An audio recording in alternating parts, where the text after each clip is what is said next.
belajar bersama Bu An, patut kita bersyukur kepada Tuhan anak-anak, karena pada kesempatan kali ini kita bisa bertemu dalam pembelajaran bahasa Indonesia. Materi ini untuk anak-anak Ibu yang kelas 7 dari buku Bahasa Indonesia SMP kelas 7 bab 2 anak-anak, berkelana di dunia imajinasi, kegiatan 1 mengenal jenis dan unsur puisi rakyat. Ada di halaman 37 sampai dengan 41 anak-anak. Baik, anak-anak sudah siap belajar? Ibu akan membahas, jangan lupa berdoa sebelum belajar. Tema bab 2 ini adalah berkelana di dunia imajinasi. Pertanyaan pemantik yang ke-1, apakah puisi rakyat itu? Kedua, apakah ciri dan elemen puisi rakyat? Ketiga, apakah cerita fantasi? Keempat, apa saja ciri dan elemennya? Dan yang kelima, bagaimana membuat puisi dan cerita fantasi yang menarik? Tujuan pembelajaran pada bab 2 ini adalah pada bab ini kalian akan diajak untuk menyelami dan menyimak keindahan kata-kata dalam puisi dan cerita fantasi tentang sosok-sosok pemberani. Kalian juga akan mempelajari dan mendiskusikan elemen dan gaya bahasa dalam puisi dan cerita fantasi agar kalian dapat menyajikannya dengan baik dan menarik. Siap-siap belajar. Apakah kalian suka membaca karya fiksi seperti puisi? Siapa saja penulis dan penyair Indonesia kesukaan kalian? Apakah Sapardi Djoko Damono, Aan Mansur, atau yang lain? Membaca karya sastra memperluas wawasan kalian tentang budaya Indonesia. Kita pun memiliki warisan turun-temurun berupa cerita rakyat dan puisi rakyat. Masyarakat Indonesia telah mengenal puisi sejak lama. Genre puisi lama ini disebut juga sebagai puisi rakyat. Puisi rakyat merupakan sastra yang berkembang pada masa masyarakat tradisional. Seperti apakah puisi rakyat itu? Bagaimana cara menyusunnya? Ayo kita pelajari bersama pada bab ini.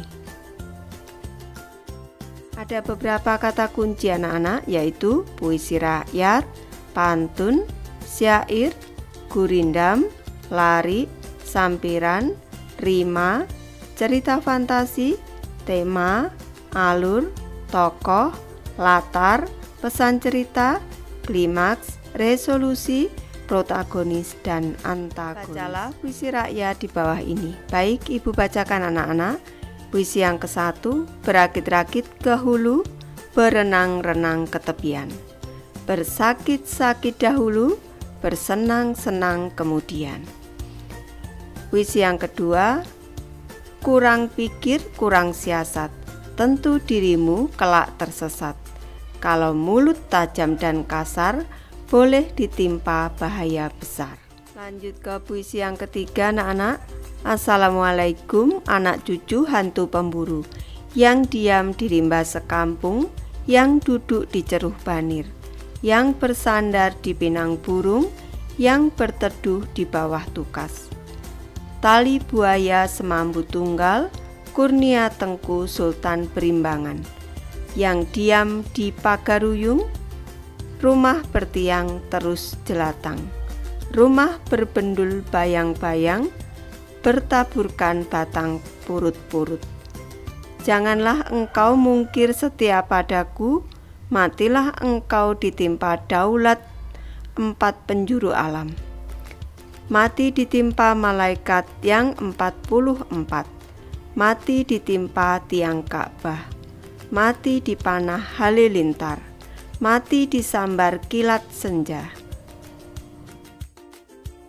Materi anak-anak mengenal dan mengidentifikasi unsur puisi rakyat. Kegiatan ke-1 mengenal jenis dan unsur puisi rakyat. Kita akan membaca anak-anak dalam kelompok kecil berjumlah 3 atau 4 orang, diskusikan puisi rakyat tersebut. Kemudian tulislah pendapatmu tentang setiap puisi dengan mengisi tabel di bawah ini. Kalian akan mendiskusikan tabel ini dengan kelompok lain dengan dibimbing oleh guru. Baik, di sini sudah tersedia tabel 2.1 perbandingan puisi ke-1, kedua, dan ketiga. Baik, Ibu akan memberi penjelasan satu persatu anak-anak.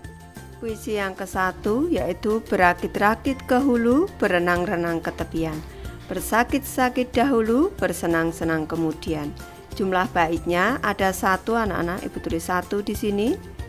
Selanjutnya jumlah baris dalam setiap bait ada 4 baris. Di sini Ibu tulis ada 4. Selanjutnya jumlah suku kata tiap baris. Suku ke-1 berakit-rakit ke hulu, ini 8 suku kata.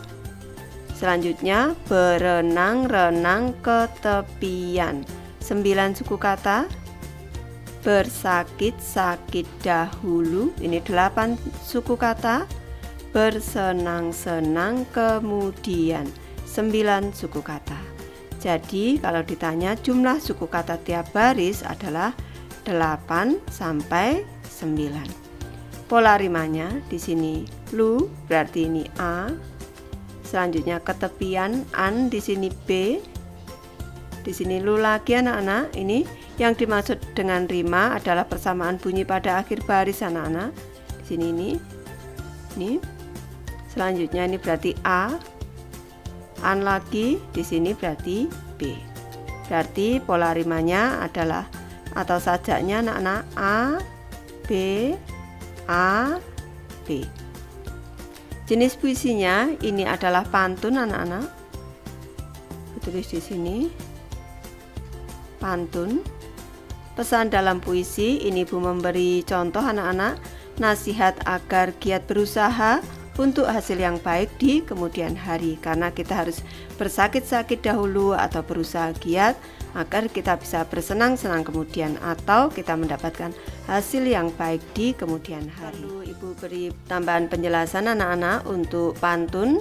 Pada contoh puisi yang ke-1 ini, baris ke-1 dan ke-2 disebut sampiran dan baris ke-3 dan ke-4 disebut isi. Lanjut ke puisi 2 anak-anak. Di sini jumlah baitnya ada 1, Ibu tulis 1 di sini. Jumlah baris dalam setiap bait, barisnya ada 4 anak-anak. Selanjutnya jumlah suku kata tiap baris di sini kurang pikir, kurang siasat. Ini berarti 9. Ini tentu dirimu kelak tersesat. Ini 10.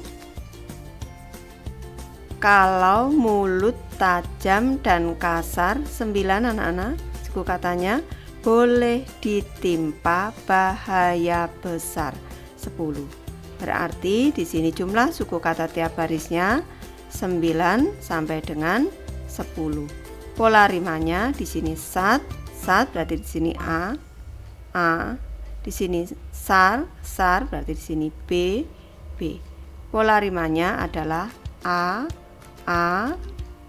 B.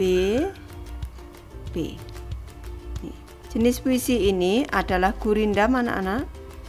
Ini gurindam. Ini perlu anak-anak ketahui kalau pada gurindam ini ada 2 baris anak-anak. Ini 2 baris ini sudah menjadi 1 gurindam dan ini saling berkaitan. Yang atas ini masalah dan baris keduanya ini jawaban. Di sini juga masalah, baris keduanya juga jawaban. Di sini kalau masalahnya kurang pikir, kurang siasat, jawabannya adalah tentu dirimu kelak tersesat. Kalau di sini masalahnya atau persoalannya kalau mulut tajam dan kasar, boleh ditimpa bahaya besar. Ini jawabannya. Pesan dalam puisi, Ibu memberi contoh nasihat untuk berpikir sebelum bertindak dan tidak bermulut tajam agar tidak mendapat masalah. Puisi yang ketiga anak-anak. Baik, jumlah bait dalam puisi ketiga ini ada 1, 2, 3. Ada 3 anak-anak. Tulis 3 di sini. Jumlah baris dalam setiap bait ke-1 1, 2, 3, 4, 5. Bait kedua 1, 2, 3, 4, 5, 6. Dan bait ketiga 1, 2, 3, 4, 5, 6. Berarti jumlah baris setiap bait itu 5 sampai 6. jumlah suku kata tiap baris ini Ibu ambil yang terpendek dan yang terpanjang. Yang terpendek di sini, yang duduk di Ceruh Banir. Yang duduk di Ceruh Banir. Ada 8 suku kata, dan yang terpanjang Ibu ambil di sini. Di sini, matilah engkau ditimpa daulat. Ini daulat ini satu suku kata anak-anak. 4 penjuru alam, berarti ada 17. Nih, ini anak-anak harus teliti. Malaikat di sini juga, ini juga satu suku kata. Berarti 8 sampai 17. Untuk baris yang lain anak-anak bisa mencoba sendiri. 8 sampai 17. Sekarang pola rimanya anak-anak, di sini ru. Ini kalau di sini a, di sini ung, berarti di sini b, di sini nir, beda lagi, di sini rung lagi, di sini kas. Ini sudah beda-beda anak-anak. Untuk bait kedua juga seperti itu. Al, an, yung, tang, yang, rut. Berarti pola iramanya Ibu memberi alternatif jawaban tidak berpola anak-anak. Ibu tulis di sini tidak berpola karena tidak berpola A ataupun AB ataupun AABB. Jenis puisi ini adalah mantra anak-anak. Selanjutnya pesan dalam puisi Ibu memberi contoh yaitu ancaman kepada hantu yang mengganggu manusia. Karena dalam puisi mantra ini berkaitan dengan hal-hal gaib anak-anak, dan pada bait ketiga di sini nih kalau kita cermati, janganlah engkau mungkir setia padaku, matilah engkau ditimpa daulat 4 penjuru alam, dan seterusnya. Dan di awal di bait ke-1 di sini assalamualaikum anak cucu hantu pemburu. Berarti ada kaitannya dengan hal-hal yang gaib. Kalian telah membandingkan ketiga puisi rakyat di atas bersama-sama. Apakah kalian telah menemukan jenis untuk setiap puisi tersebut? Jika belum, simak penjelasan lebih lanjut tentang puisi rakyat. Puisi rakyat adalah sastra lisan berupa puisi terikat yang berkembang pada masa masyarakat tradisional. Dikatakan terikat karena puisi jenis ini diatur oleh ketentuan-ketentuan tertentu, seperti jumlah suku kata, jumlah baris, jumlah bait, dan rima. Puisi rakyat umumnya bersifat anonim atau nama pengarangnya tidak diketahui, diwariskan secara turun-temurun dari mulut ke mulut, dan disebarkan dalam bentuk yang tetap dan tidak berubah. Puisi rakyat terikat aturan-aturan seperti jumlah kata dalam tiap baris, jumlah baris dalam tiap bait, dan juga pengulangan kata yang bisa terdapat di awal maupun akhir saja atau rima. Berikut ini adalah beberapa jenis puisi rakyat. Yang ke-1 pantun anak-anak.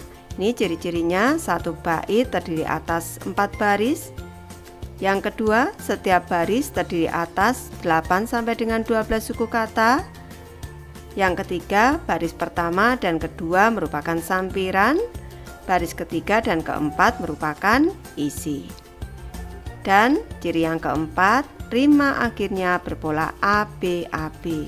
Artinya bunyi akhir baris pertama sama dengan bunyi akhir baris ketiga, dan bunyi akhir baris kedua sama dengan bunyi akhir baris keempat. Ini contoh puisi yang ke-1 tadi anak-anak. Kedua adalah gurindam. Ciri-cirinya setiap bait terdiri atas 2 baris atau larik. Kedua, setiap larik terdiri atas 8 sampai 14 suku kata. Ketiga, larik pertama merupakan syarat, sedangkan larik kedua merupakan jawaban. Yang D, larik pertama dan kedua membentuk kalimat majemuk, umumnya merupakan hubungan sebab akibat. Dan yang kelima, rima akhirnya berpola AA. Yang ketiga mantra anak-anak, ciri-cirinya terdiri dari beberapa rangkaian kata yang memiliki irama. Isinya berhubungan dengan kekuatan gaib, dibuat dan diucapkan untuk tujuan tertentu, mengandung rayuan dan perintah, merupakan satu bagian yang utuh dan tidak bisa dipahami melalui setiap bagiannya, dan mementingkan keindahan permainan bunyi. Baik, Ibu sudah selesai membahas materi ini. Terima kasih anak-anak sudah menonton. Semoga ini bermanfaat membantu anak-anak belajar.